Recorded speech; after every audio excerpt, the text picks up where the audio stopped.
ka man lang nagsikap, binabayaan mo ang iyong kinabukasan. Ba't ka ganyan? Di naman sila nagkulang, ibinigay ang iyong kailangan.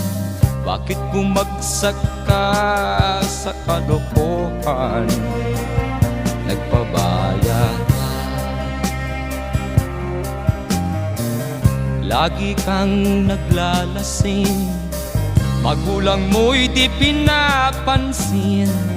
Nais lang naman nila'y sa iyong kabutihan.